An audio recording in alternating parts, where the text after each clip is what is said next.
No niin, nyt se on korttitempun aika. Joo, eli otetaan pakka. Sitä voidaan vähän, sitä saa sekoittaa. Tää on sekoitettu tää pakka. Voidaan täältä ottaa kerran tälleen. Hyvä. No, ja nyt sanotaan avustajalle, että ottaa täältä yhden kortin mistä vaan. Ja se ottaa vaikka nyt tosta ton kortin. Mä en katso sitä, mutta mä näytän sen yleisölle ja tässä tapauksessa kameralle. Ja sitten mä laitan sen tänne pakkaan.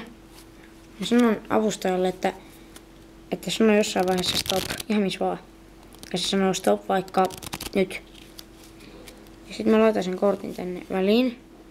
Mä en katso sitä korttia, mä laitan sen tänne näin.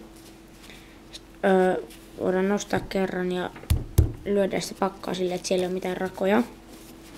Nyt se on jossain siellä välissä.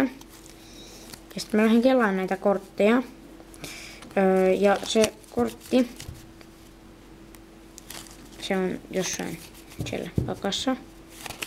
Sitä sekoitetaan vielä sitä pakkaa.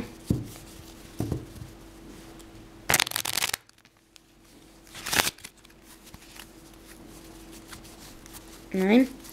Ja sitten näytät tästä tämän päällimmäisen kortin. Eihän tää ollut sun kortti.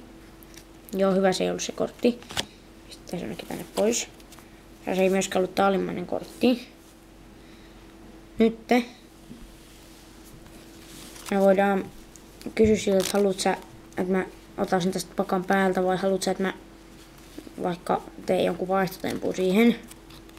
Niin se pyytää ottaa sitä pakan päältä, niin sit se on tässä se kortti. Tää oli se kortti. Ja sitten se, miten tää tehdään tää temppu, on, että tässä ei ole mitään järjestettyä. Se vaan kysyt avustajalta toisen kortin. Ja nyt se ottaa tämän kortin. Ja nyt kun mulla on kamera tässä ja mä kyllä näen tämän kortin, mutta sitä ei silloin kun tehdään temppuun, niin sä et näe sitä korttia. Sä et tiedä, että tää on nyt ruutu 7. Kun sä laitat sen tänne näin, niin sä katot, mikä tuo kortti tuossa on.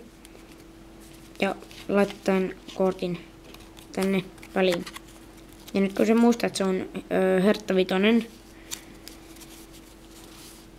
Ja sitten sä voit tehdä tälleen näin, sä voit vaikka nostella tälleen pari kertaa, ottaa tästä näin.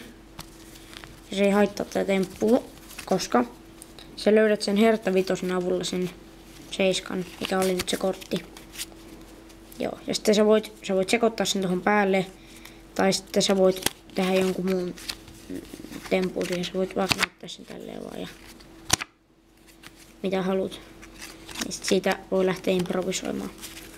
Joo, kiitos kun katsoit tämän videon ja mä vielä teen näitä videoita varmasti lisää. Ja tää oli vasta ensimmäinen, joten nähdään taas.